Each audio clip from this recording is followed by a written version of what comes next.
to the bottom of the sea. It's the Solar One Sci-Fi podcast. Hello and welcome to this week's Solar One Sci-Fi podcast. And somebody's letting the side down this week, but we won't go into that. And this is episode 123. And so the person over there who watched Lobster Men, whose knowledge of technical matters is far beyond mine. Yeah. And I did love the Planet of the Apes. We'll talk about remaster. that. Yeah, we'll talk about that. I want to talk about that. Okay. Very impressed. Good. I'm glad you saw Very it. impressed. And was told to watch 5 episodes, but only managed one. But we've forgiven him. My co-host, my mentor, my friend, the Dark Force from... Where are you now? Portsmouth. I thought you'd left there. No, I'm still stuck here, but in a nicer part of Portsmouth. In the lesser, darker reaches of Portsmouth, I present to you Goldclud, aka Michael Ball. And Thank you. Hello, and thank you for a lovely intro. My intro last week was shite, so your intro this week was much better than mine. So thank you. And of course, I should just say, Martin Fowler has a fantastic channel on YouTube called By the Gods of Science Fiction, where he throws all such interesting stuff. This is how I got to know Martin. I mean, quite a few years ago now. I could say it's been a few years now. It's year 3 now. I know, it's scary, isn't it? Yeah. Anyway, Martin, nice to get back with you today. You're apparently not too well. You all right? Apparently you got a bit of the flu. I've got flu. Okay. I'm all right. I'm slowly coming out of it. Your voice is more husky. It's a bit more kind of like masculine. It's kind of like you could be. You sound. Is it like a man voice? It sounds like you could be sort of like doing an advert for a flash new car or something. Oh, fuck off! do you know what I mean? You know, I did a TV presenting course a couple of years ago. Yeah. And she said to me, Martin, you've got potential. She said, I could see you on QVC. That's it. Oh, brilliant. Fucking QVC. Well, that's it. That's what to aspire to. That's it. You mean, that's QVC. QVC. Yeah. I told you. Selling fridges. Oh, do you know what? Those shows are the most soul-destroying things I've ever seen. I mean, I don't watch much live TV, but they're normally on like channel like 803 or something, and they come on this absolute shite, and they're going to talk about this crap for 10 minutes per thing, and then all you got to do is text this or get this number and give us a call, and it's absolute crud. Don't you remember terrible. When there were loads of them? There were like there used to be more. Big TV. Yeah. They used to get all public bidding on an iron. And they used to get them phoning in. Oh, and they'd have this like really out there presenter going, you bought the iron over and the kettle, and how's it going with the iron? And they're really excited about it. Yeah. You know, I used to listen to Kevin Greening on Radio 1, and he had a segment called QVT, which was quite variable tat. And it used to be a spoof of QVC, and very funny sort of segments they used to have. Is that still going?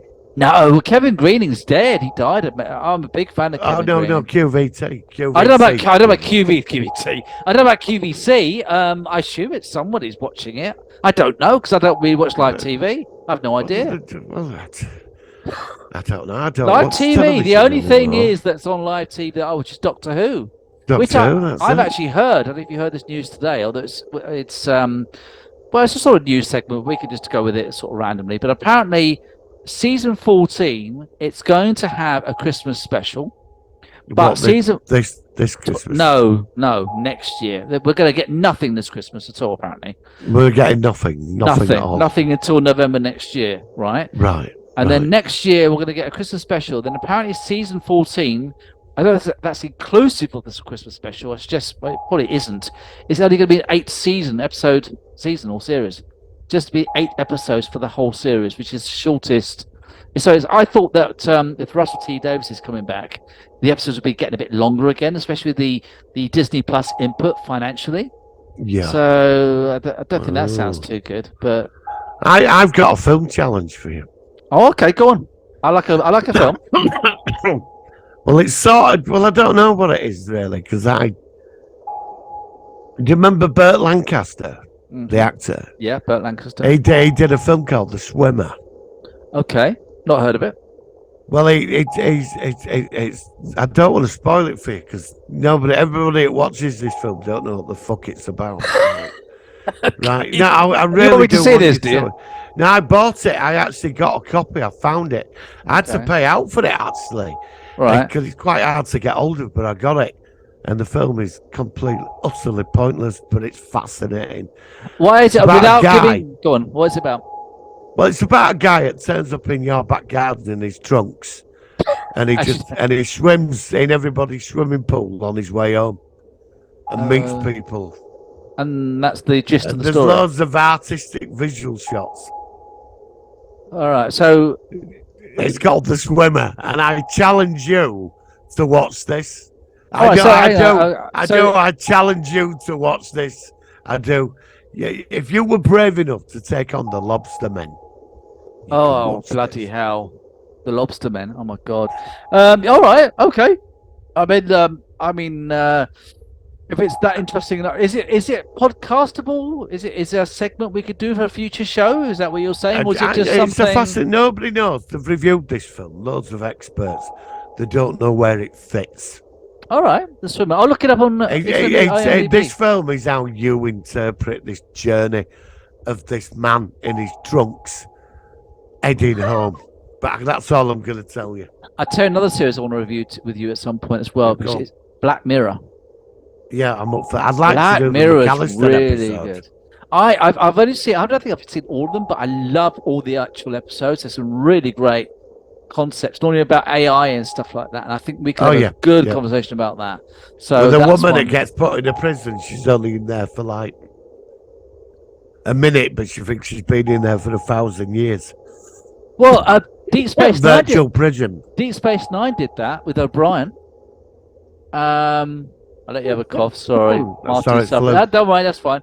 And they also did it with an episode of The Outer Limits with they did. David Hyde Pierce from Frasier. He did it. So it's not a new concept, but I like that concept. Have you seen the McAllister episode? I don't remember the Star Trek one. Oh yes! Oh, that's a classic. I'd like to cover that just on its own. That episode is my favourite episode because it's same for me. I think we should, before we break Black Mirror, I think we should cover that and then enter the series. Yeah, I don't know if it's strong enough for its own. I think we should do a podcast. I think it is. I think it definitely is. Yeah.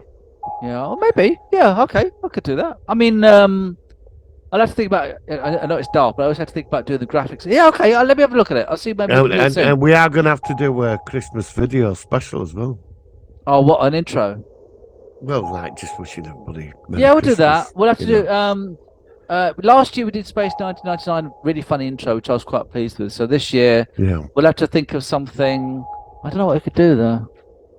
Because Space 1999 was so clever because it was all those little flashes of the it was easy to sort of get round that one. Yeah, and that's why it worked out quite well. So what about the X-Files? Maybe. Do you know what? The only thing that puts me off doing that again is the sound. If you have the sound, because you're gonna get it always just gonna get blocked, and that's the problem. I'm really up for it, but after Space 1999 last year, it's really. You can't do it with different music. It was annoying that. Because it really was quite funny, and I was really pleased with it. But it was blocked all over the place. Well, we'll just do something boring and go. We wish you a Merry Christmas, and that's it.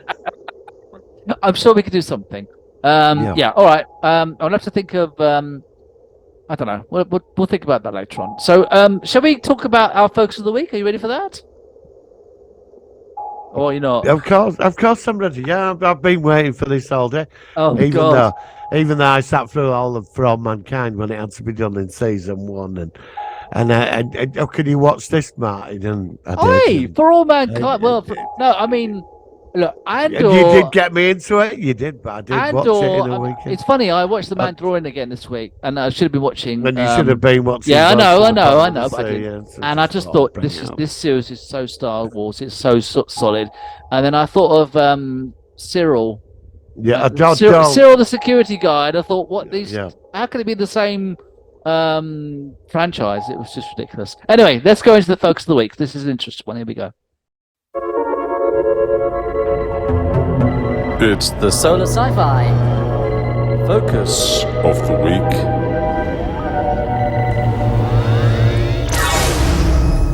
All right, so Martin and I will talk about doing some more Irwin Allen shows. We have done the Time Tunnel, which was really quite one of our early ones. Oh yeah, classic series. It was episode 11, I think, if I'm looking at the poster up there. So it was a really early one.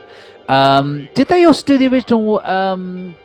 What's it? Lost in Space? Was that an Irwin Allen one as well? Yeah, Lost in Space. Was that? I know they did the Time Tunnel. Voyage to the Bottom of the Sea. Time Tunnel, Land of the Giants. They're the four, wasn't and it? there were two awful pilot episodes he did, which Okay. are on YouTube. City Beneath the Sea. Okay.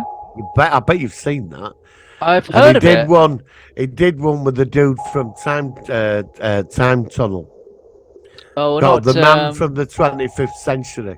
what? Not the actor that plays Vic Fontaine. The other one. No, the Vic Fontaine did. Oh, it is James Darren. James James Darren. Darren, Yeah. Okay. Cool. Yeah, but it never took off. He comes to Earth to help us Okay. from the future, and he wears a yellow gold suit, and it's really bad. All right. Well, anyway, this is a series that, in many ways, was it done before Star Trek, or because, again, it felt a bit like Star Trek but in the sea. It had a. I think it might premise. have been. I think Voyage. Wasn't Voyage the first series? I think it might have beaten Star Trek by a couple of years. I'll have a look at it as we talk but there about was it. the film. There was the film. Yeah, Voyage you're to right. the Sorry, that's right. There was a film version. That was Morpheus, the actor. Morpheus, the actor from Forbidden Planet. He played Admiral Nelson. That's right. And the other actor, I Dream a Genie, were in it as well. Well, let's quickly ask about the film before we go into the series. I think that was before Star Trek, the film, because it's so black what and did white. you? Again, this is I'm rusty with these ones. What did you think of the original movie, which inspired the TV series? Well, the original movie's really good. I thought it was super. I love the scene of the Seaview coming out of the ocean at the beginning. You know, when it comes up like that. Was there was it the same design? I think, or was it slightly redesigned? Yeah, I think the windows were different. The windows were more sort of square, weren't they? They had 2 floors of windows. That's right. It's different and windows. then somewhere in TV series, they moved it to 2 windows. But in stock footage, you kept seeing the other sea view. Oh, I didn't notice that. Yeah, that's a good point. You know, I noticed it after I'd seen it 1,000 times. Like, yeah, this is interesting. And you know, because the sets are all the same from Lost in Space to. Yeah, I mean, it's like it's all the same set pieces, you know. I always like series when they're inspired by the original. Of course, Stargate did it with the SG-1, and that's one of my favorite all-time series ever. Yep. Even though I quite like it. I mean, that's a series I know so much better than the Voyage to the Bottom of the Sea. So, of course, the original Bottom of the Sea was made in 1961. I'm looking up the information here. Way before Star Trek, yeah. Walter Pigeon, Peter Lorre, Barbara Eden, Joan Fontaine, and Michael and Sarah was it as well? Yeah, Peter Lorre as well. And that was, I think that's a quite well-regarded sort of movie, and it was a big hit at the cinema. And then suddenly a couple of years later we got that. And so the TV series was started in 1964. So as we both worked out, it was just before the Star Trek original series. Yeah. And it was, I'll look at the information. So it was obviously based on the 1961 film with the same name. Both were created by Irwin Allen. So he did the original movie as well. Yeah, he did, which enabled the film sets, costumes, Tower of Inferno as well. Yeah. I think he did Poseidon Adventure, first one, I think. I like the Poseidon Adventure. And sometimes I like that. No, sometimes I like Tower of Inferno. Yeah, I like all those sort of like disaster 70s movies. So that was started in 1964. It ran for 4 seasons, and it was a decade's longest running American television series with continuing characters, with 110 episodes produced, including 32 shot in black and white and 78 filmed in color. The first 2 seasons took place in the then future of the 1970s. The final 2 seasons took place in the 1980s. Okay, so there was a bit of a gap between those 2 seasons. There is, I have to say, there is some continuation. There's canon. Was it linked with the movie? Is that what you're saying? no, I don't think. But there is an episode where they replicated the movie. Oh, okay. Oh, that sounds. The- I really want to see It's more the of this. same actually. story, but condensed into an hour. Oh, okay, yeah, they've done that before.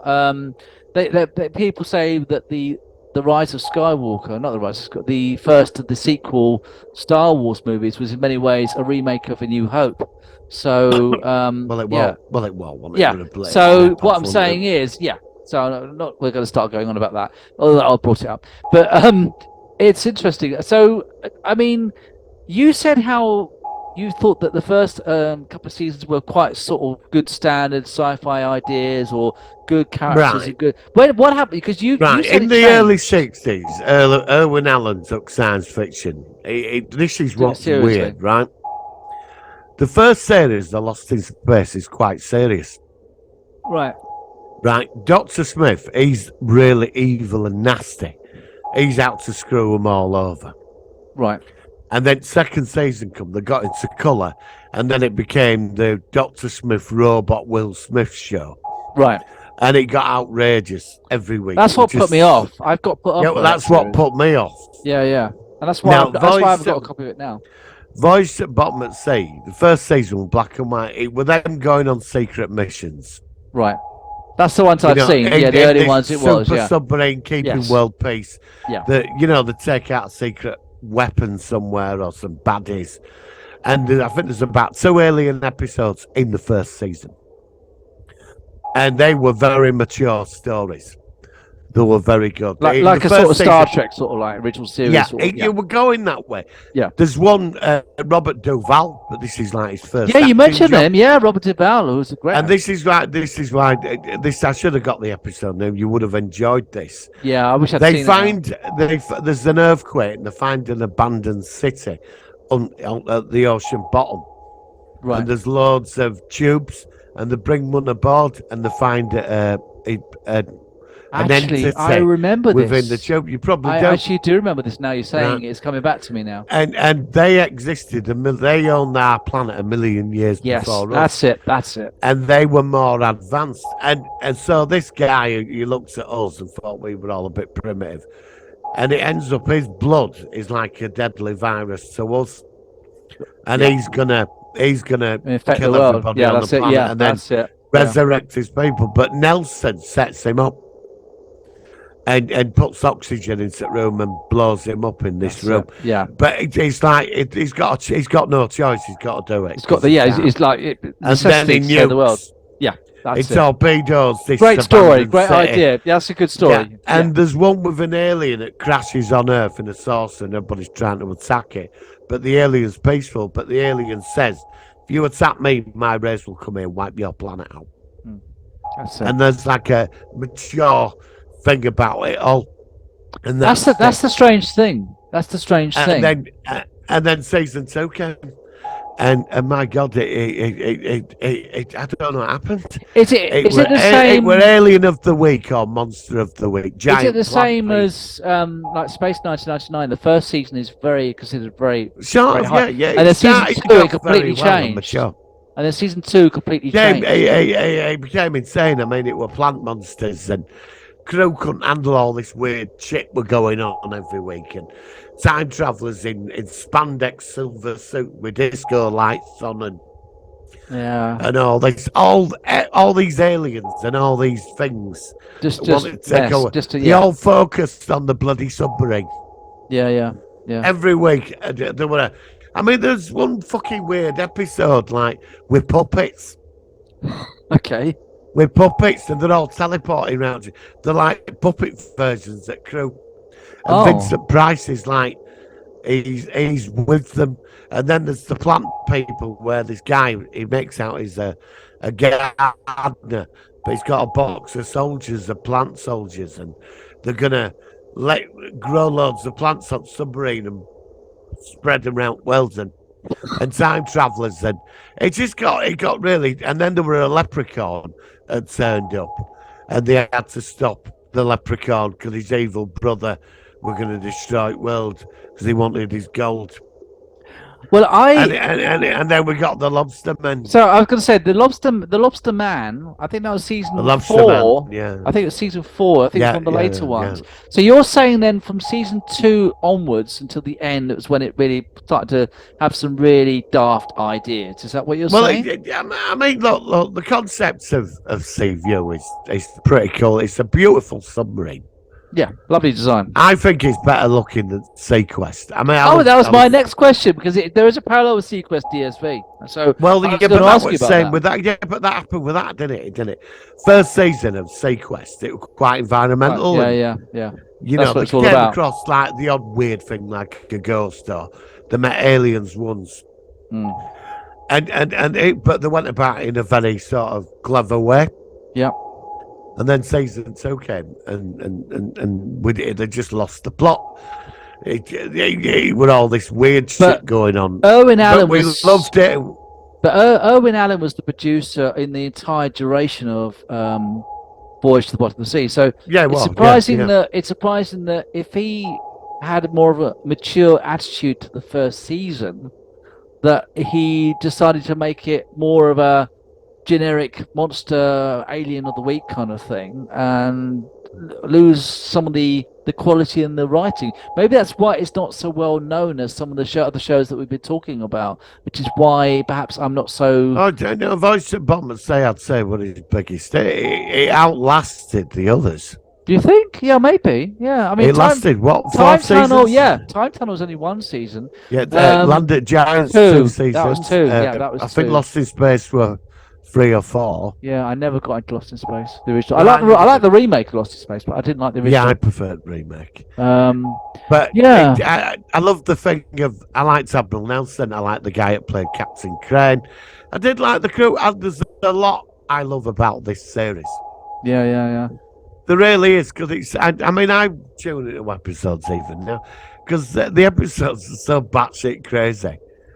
I mean, do you know what I mean? They're just you sit there, oh, for God's sake, you know. And it's the classic series. I mean, it lasted 4 seasons.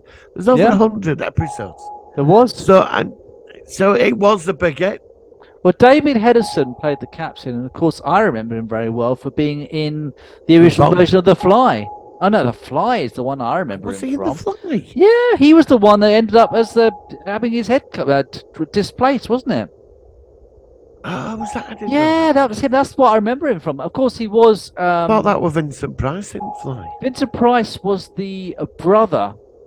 Oh, right. Robert. Okay. It was Robert, and it was I think he was the brother of the guy that played the Fly. I love the original Fly.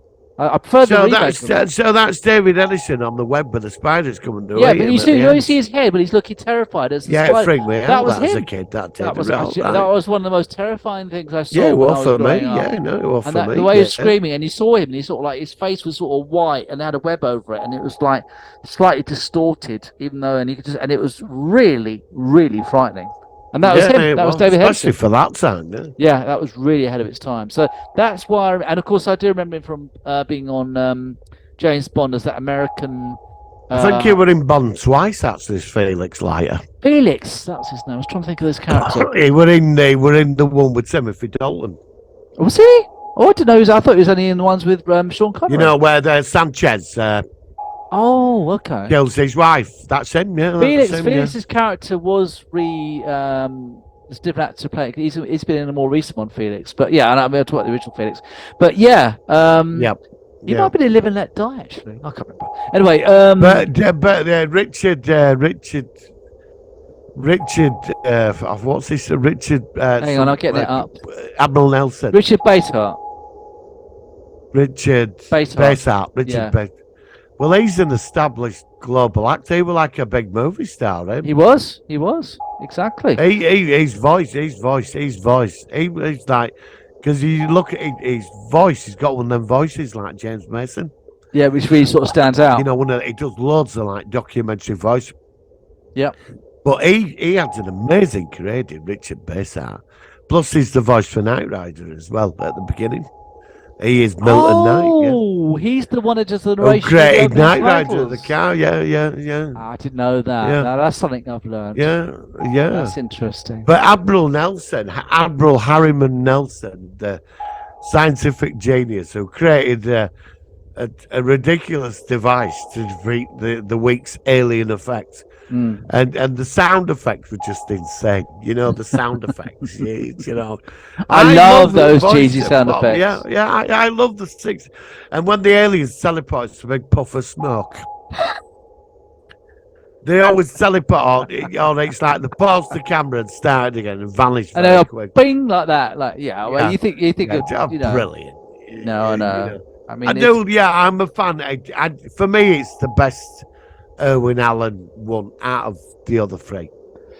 Oh, I don't know. I like the time tunnel. I thought the time tunnel. I have to say, I do put time tunnel put on the same level, and I have a very interesting theory as well.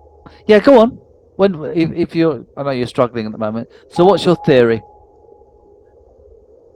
My theory is that all this is set in the same universe. And Okay, so yeah, go for it. What's the link? The time tunnel, Project TikTok, were built in the late 60s, right? Yeah. Admiral Harriman Nelson is like one of America's greatest scientific geniuses. Plus, he has access to all top secret stuff. He will have worked on Project TikTok. He will know about it. And in 1980, when the Spindrift sets off from an airport and gets that is in the same world as Voyage to the Bottom of the Sea. And in the year 1999 or 1990, when the Jupiter 2 sets off, I bet Admiral Nelson works on that project.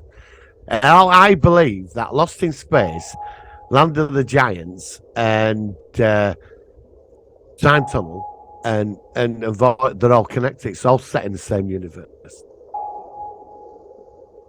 I mean, you can take it apart, but I think it's all set in the same world. I think it's all connected.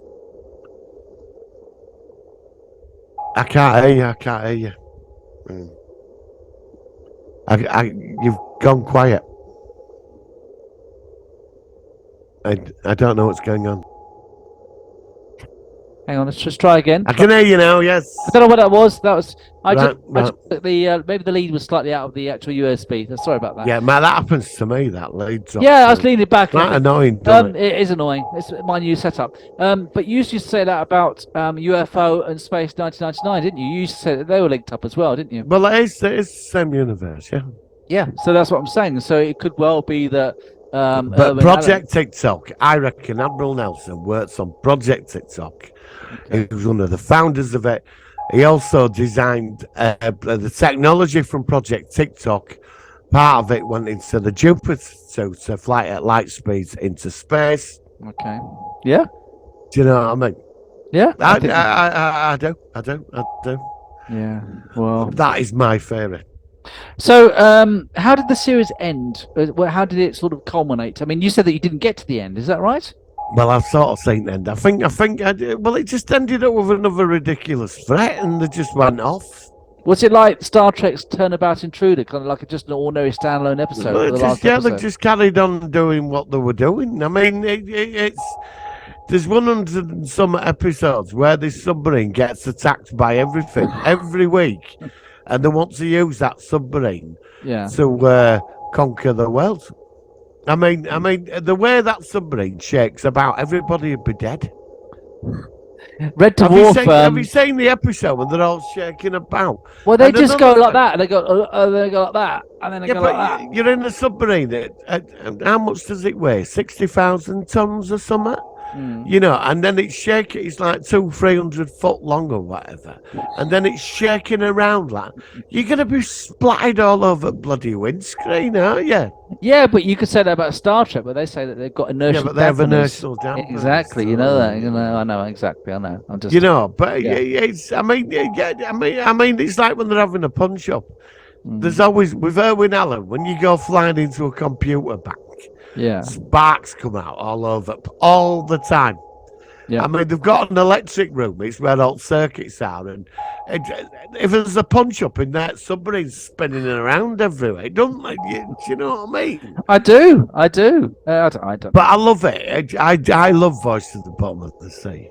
Yeah, yeah. I do. It's a beautiful submarine. It's But I saw the Lobster Man, and Go on. so basically, this is his character, and he comes from space. I know that, and he gets on the submarine, and all they just seem to do in the episode is try to shoot him, and then he gets up, and then he talks for a while, and they sort of dismiss it, and then they sort of talk in a civil manner, and then he's trying to get like these power rods or something from engineering, and then they shoot him again, and then it was terrible. It was just a complete. I can't say it was bad.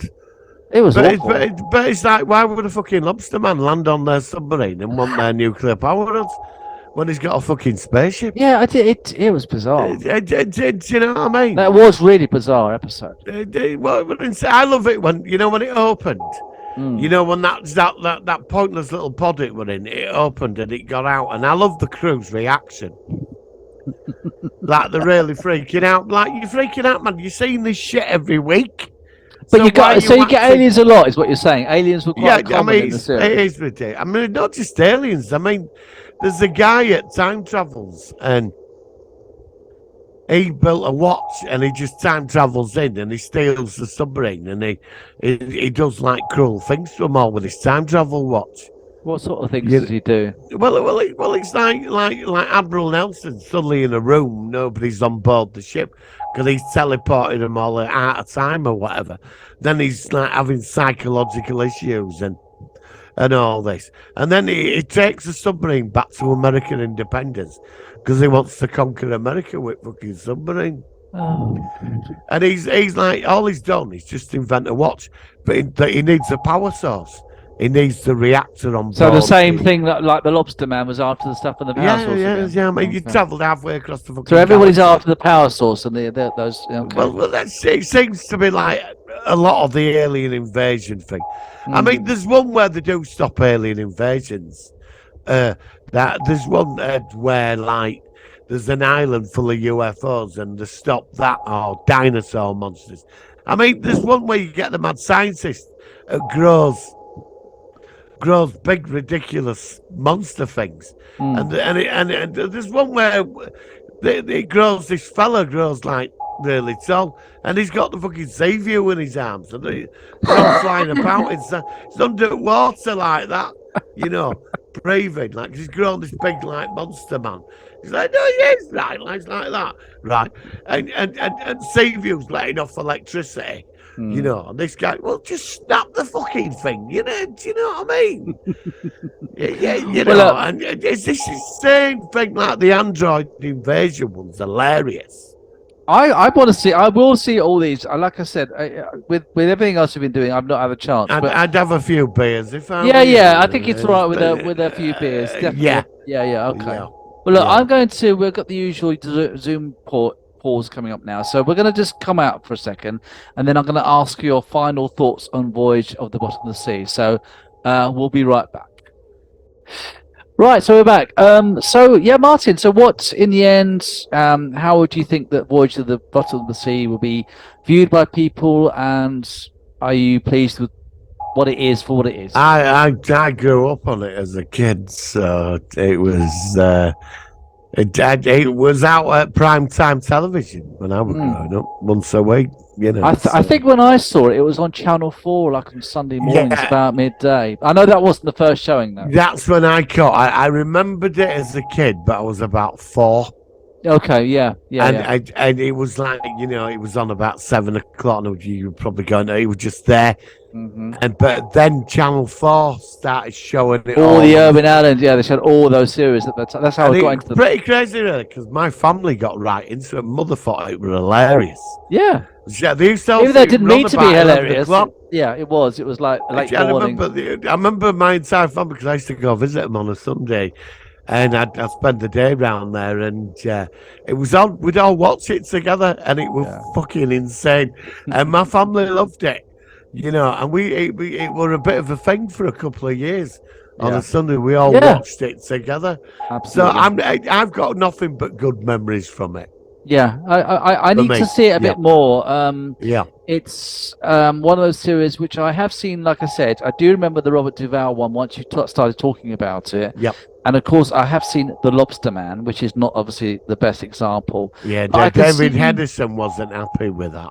Really? Okay. Well, I'm not surprised, quite frankly. Yeah, But I'm glad that, and I still think it's a precursor to Sequest as well. I think Sequest DSV, whatever it was, because it had a different. Was it Sequest then Sequest DSV, or was it always Sequest DSV? No, it was Sequest DSV, and then it was I So mean, it's a they different lost name, the didn't it? plot with that, didn't they? Roy Scheider, he were on Virgin. He walked out, didn't he? Yeah, and then you had Michael Ironside, and that's it. I remember Yeah, that. he Yeah, I said remember they that. turned it into Star Trek Under the Sea. Yeah, but that's what I thought of it when I watched it already. Yeah, well, I did. You And then we got Sequest. They only made 13 episodes. Sequest 2032. That's it. That's the one. Did they go to another planet or something? Yeah, they did. And then Yeah. through time difference, they came back 10 years later. They hadn't aged. It So- was all a bit.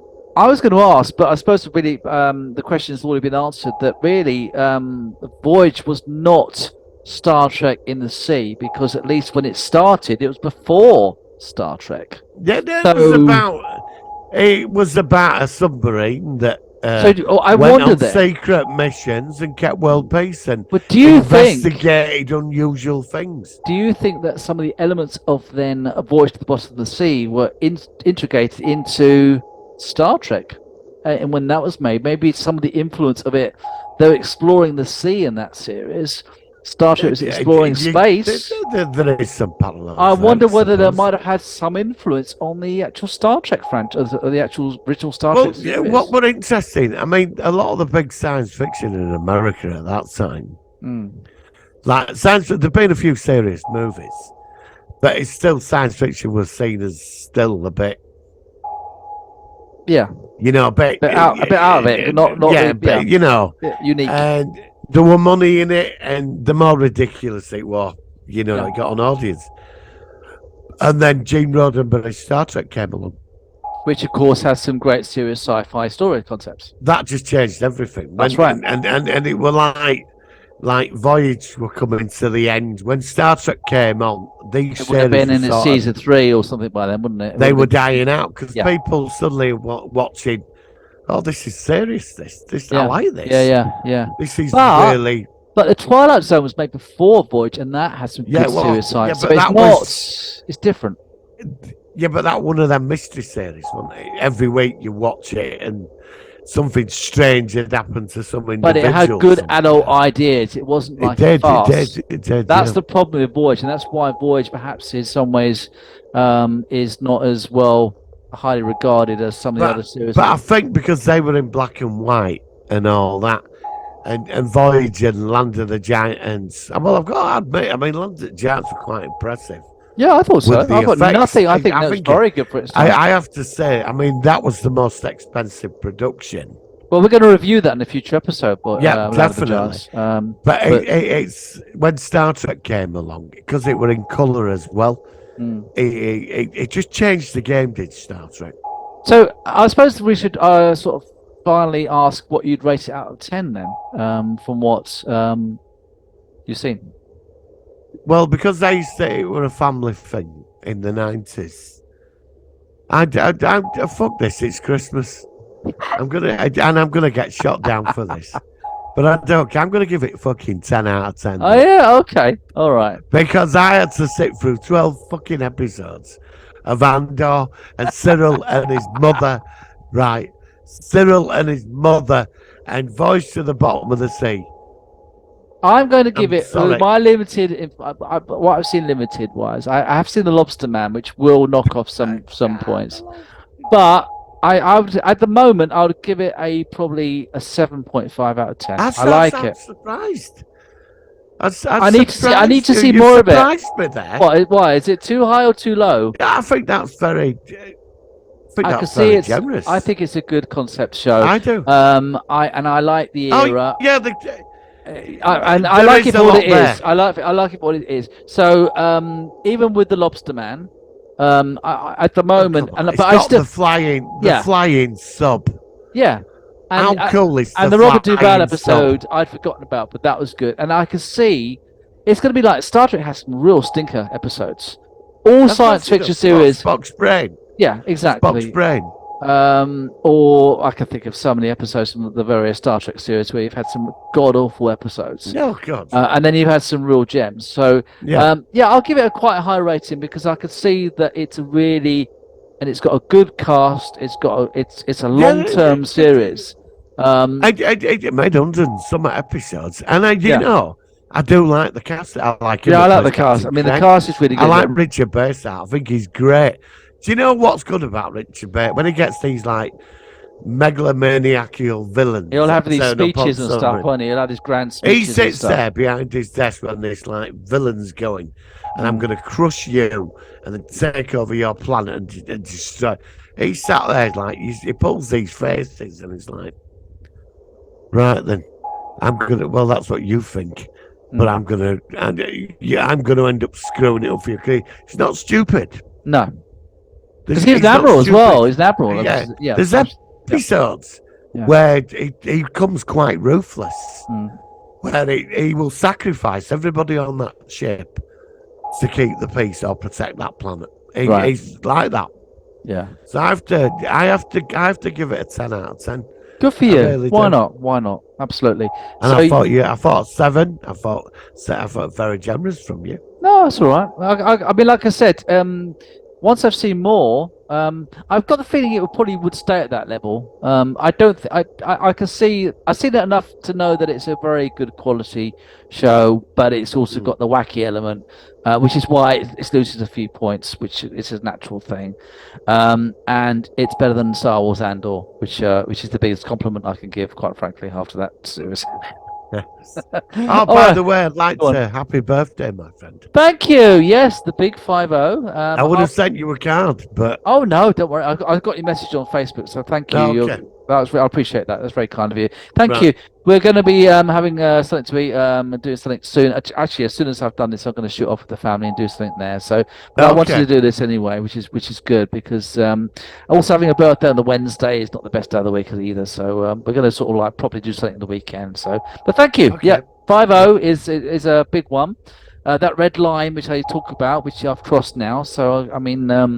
Unfortunately, we haven't got an NHS, so that's going to be interesting. So we'll have to see how it goes. Oh, God, yeah. I've just given up, mate. Oh, I know. But I don't even watch the news anymore now. No, the whole country's falling apart, basically. I mean, you're lucky to find something which isn't on strike at the moment. It's pissing me off, quite frankly. So let's just get to Christmas and bugger off and not worry about it, I think, because life's too short. On that note, I haven't got a lot, but let's go into the Solar One Sci-Fi news. Here we go. Working. Solar Sci-Fi news. All right, so we've already mentioned this. So Doctor Who has got an interesting time coming up. It's very up in the air. I'm really not sure what to make of the Russell T Davies' second era. But as I already said earlier on in this show, it's only going to be apparently 8 episodes for season 14. Now, Ncuti Gatwa has apparently they have now started filming. The first episode of filming was on the 5th of December, which was only a couple of days ago. So that's certainly interesting. So I would imagine that sooner or later they'll have some external filming where we perhaps could see what the new Doctor's costume is going to be like, which is always an interesting one. And we'll see how it goes from there. Other news I've got is The Mandalorian apparently is going to be starting at the beginning of March, season 3 next year. Yeah, March 1st, yeah. Which is good because at one point they were saying because of the Bad Batch series, which is obviously new episodes. Never got into that, mate. I tried as well. I watched several episodes. I got bored. I've given up. So yeah, me neither. So we're funny like that. We're just the same when it comes to these. I just couldn't get into it. I tried. I really did push myself. Yeah, I just got bothered. I think by episode 8, I just never went back to it. No, and I have to admittedly say that I always find it harder to get into animated series anyway. Generally, I just don't have the appeal. Maybe it's because I'm the big 50 today, but I prefer live action stuff. I'm sorry to say. So that's that. What else we got? Lower Decks has been nominated. Star Trek Lower Decks has been nominated for Critics' Choice Awards. There's lots of stuff going on with the two. And bad news! Kirstie Alley has died, who played Savick. I only heard about that yesterday. That was a shock because I still remember her very fondly from Cheers. I was a big fan. Definitely, yeah. She was great in that. I love Cheers, and she was I think she was in season 7 onwards to the end. And then she, of course, before that, her sort of introduction was in Star Trek II: The Wrath of Khan. I always thought it was a shame. Who was your favourite Savick, Robin Curtis or her? I think I like Robin Curtis actually. I prefer to get. I like. Kirstie Alley. I think Kirstie Alley. The problem with Kirstie Alley was that I don't know. I just wish she hadn't left the series. Why did she not return for Star Trek 3 anyway? Do we know why she didn't return? Was it money? I think it was money. Yeah. Yeah. That's what I asked. I think Star Trek 3 made. I think that was a Star Trek. I think that was the film that launched her career, wasn't it? What, Rob? What? Star Trek 2, wasn't it? Sorry, 2, yeah. It was. The film that launched her career. It was. It introduced her to that. That was in a big film, which it was, and she was good in that role. So yeah, I think it was, and then of course, like I said, that's why she's well known. And we had this bad news today that she's obviously yesterday she passed away. Yeah. So I was quite surprised about that, and saddened to hear about that. So yeah, there's a few things. What have you got? Anything your end? Anything that you want to share with us? Oh, they're redoing. We're getting sequels to the new Planet of the Apes trilogy.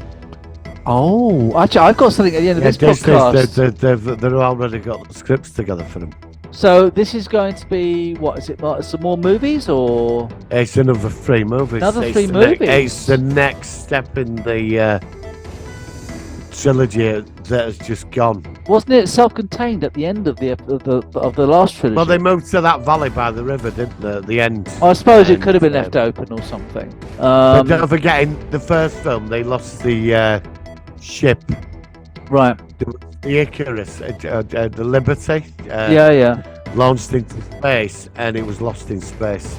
Right. So I assume that was setting the groundwork for the Taylor character. Right. In the full.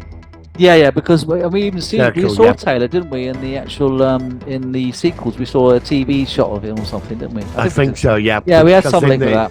There was a shuttle that launched some type of ship into space, and that was the link to the original. And it was lost in deep space. Yeah, that's what it was. Yeah. Exactly. I'm up for that. I'd love that. I'd love to see that. I was sort of in and out with the third one. It didn't have the impact.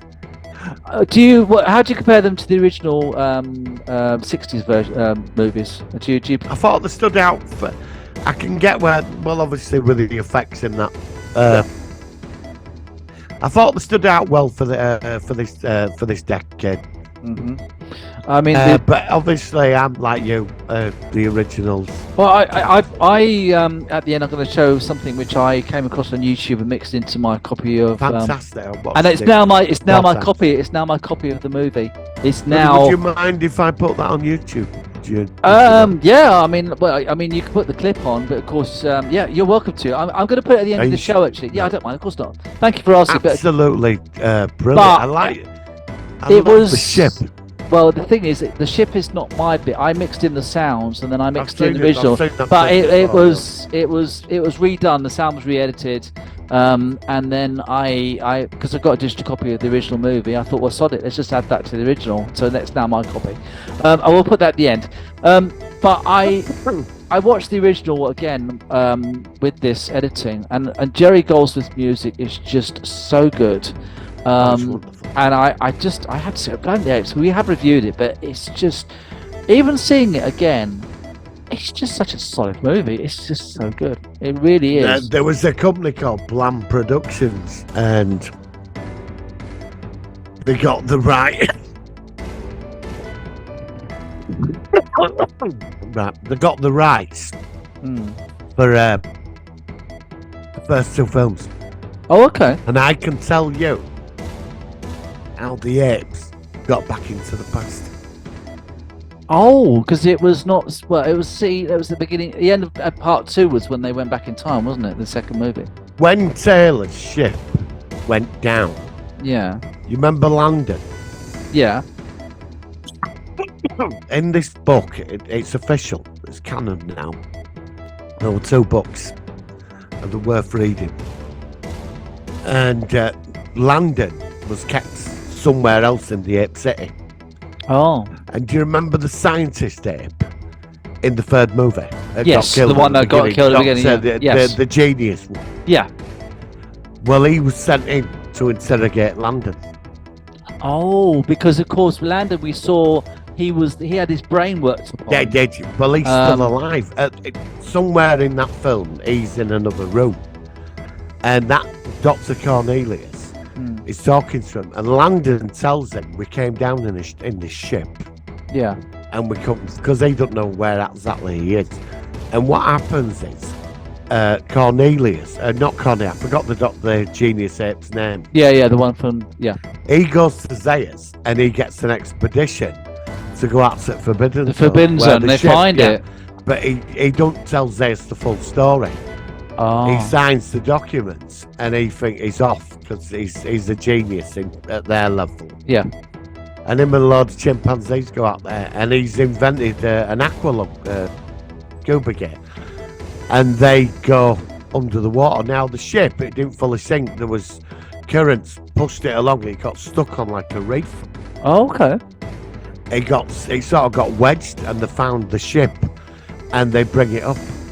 Oh, right. Okay. Wow. And the technology's way beyond all of them.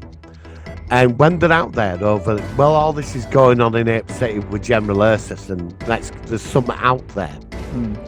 They say something else shooting through the night sky. And when in the 2nd movie, when Taylor's burying the body of that in the 2nd movie, not Taylor, Brent. No, you mean Brent? Brent. When he's buried, there's 2 apes behind one of the rocks watching him. Oh, okay. And what happens is, now they've dried the ship out, and the ship's got a self-repair system, but what they do is, there's a manual on board, and the clever head, he starts figuring certain things out. Right. And they take things from Brent's ship. Oh, when they put it in the other one. They put it in other ones. And that's how they get it going. The ship starts to become operational. Yeah, it's got a self-repair. And then, obviously, the explosion happens. And they get on board, but it's like the wheels, it launches off as the planet goes up. That is how it is done. That's the bit. Well, they say that in the 3rd one. They say that they saw the Earth sort of like turning to fire as they were leaving. Yeah, because the ship, they had no control. The ship, when they sorted it out, the ship, it launched it automatically. It launched itself. You know, and that's what happened. Now, apparently there's meant to be a star drive in orbit. Oh, okay. Whether we don't know, but that is what happened in these 2 books. I mean, there's a lot more because there's all conspiracy. It's called Conspiracy of Planet Earth. It's really good. I got hold of the book, but it's official, and that's how. Because everybody else said, "Well, how did they get the ship and that?" You know? I didn't mind it. I mean, I just thought But that was the big question. But they wrote a book and they answered it all. And I thought they did a very good job. That's interesting. Yeah, I'd like to. And of course, then when you see the 3rd movie, you can take that on board once you've seen it. Yeah, well, it's like the bit in between the movies, yeah. Well, another thing we should review soon is Beneath the Planet of the Apes, the 2nd Planet of the Apes movie. I'd like to do that. Haven't we? No, just done the 1st one. We've done the 3rd one, haven't we? No, we've only done the 1st. We've only done one. That's all we've done. I thought we'd... No. Right, so we've got a few things to review. Definitely. Okay. Yeah, all right. Yeah, because we need to... We've Shall we done do that the one TV next series. week? No, we haven't done the TV series either.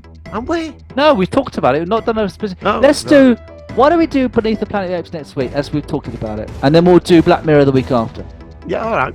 Is that all right with you? Yeah, definitely. Because that is such a good movie, and I'd love to... Yeah, after seeing Bring me out that, Yeah.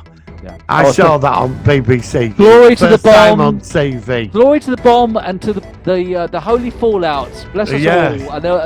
And they took them out. It's such a good. I can't. I was a kid. I sat and watched that with my family Saturday night. We were on first time ever on TV. Yeah. And I were all excited about it. And then an hour into it, there were all these people worshipping a nuke, and they were I were like, Omega what's bomb, going on? I can't. Yeah. Next week, that's such a good movie. Yeah. Oh, any other news before we shoot off? Marvel. There's been some interesting things with Marvel. Oh, go for it. What's happening there, End? Well, I think we're moving into season 5 and 6 now. Yes, I know they've got these different segments and stuff. It's the going back. There's been a lot of politics going on. A lot of the TV stuff's failed. Yeah, I know. I've heard it's actually a lot of people are saying they've lost the plot. Yeah, I've heard about it. People, and this year's film's probably one decent film out of the whole lot. Which one? So that'll have been Spider-Man with the other two actors. Yeah, I saw that. I like that. I've not seen. That was that was it. The rest you just put down. Sorry. Yeah, I want to see the new Black Panther one. But you've seen that, haven't you? That was a recent one. I mean, it's all right. It's too long. Oh, is it? Oh, It's still 3 hours. I have to say I've not caught up. The only one I've seen this year is the Spider-Man one. I need to. I'm a few behind. So to be honest, I won't bother. Well, no, but you're the ones that got me to watch them in the first place. So I mean, they're all right. I mean, it's what the problem is. A lot of Marvel, they were on the ball for a long time with amazing films, and now it's been like it's oversaturation of everything now. Yeah, but that's what happens. And people, I mean, they're just switching it off. I mean, I did like She-Hulk. I did. No, I didn't like that. I know. I know. I should have given it more of a chance, but I just like now. But it got panned. It did. Yeah, but you liked it though. So I mean, obviously it's got the audience. It's about what you like in it. Yeah. But Kevin Feige that runs it all, apparently going back to quality, and they're dropping the quantity. Well, that might be what's needed. Then they can compensate for the oversaturation and get it back on track. Yeah. I don't know. I don't want to see the Guardians of the Galaxy Christmas. I've heard that. I've seen the clip of it. I saw the trailer for it. Apparently it's really good. I mean, it'd be amazing if it turned up on the screen, wouldn't it? Really. I mean, it's Christmas, isn't it? You know, I'd turn it on and Paul Daniels, it would just like magic. It's magic. Yeah, it would just there. Well, I'm sure that. So, hopefully, if there's someone like Paul Daniels who can make these things magically appear on your screen, then maybe you'll find that person and they'll help you out. Yes. Okay, Martin. So that's it, really. I don't think there's much. No, I've got nothing else. Like I said, it's a bit of a void now for new material because there's not any live-action Star Trek now until the beginning of February, I think it is. There's no new Star Wars till the beginning of March. The only thing I already mentioned last week is potentially seeing is the new Avatar movie, but it's so long since the last one that I think that might damage it because it's been like 10 years, which is a really long gap, which is a bit ridiculous for a movie. So I'll look out for anything new. But are you going to say that? Are you? I don't know. I might do. I'm not sure. I haven't decided yet. Depends. I'm waiting for your opinion on that. I'm going to wait until you've seen it. Because I'm not promising. I'm not definitely going to see it. I'm considering seeing it, but I like. I know you're not a big fan of the original one, which is fair enough. No, I did. Look, I said this last week. I thought that when I first saw it, I thought it was a special effect. It was the line of something new. It was a visual aspect rather than a storyline. Yeah, I understand that film. I can get that. But the story, there was nothing really. To it for me, you know. I think he's had his time. I really do. I mean, I think I just can't see him doing anything amazing, really. No, Cameron, no.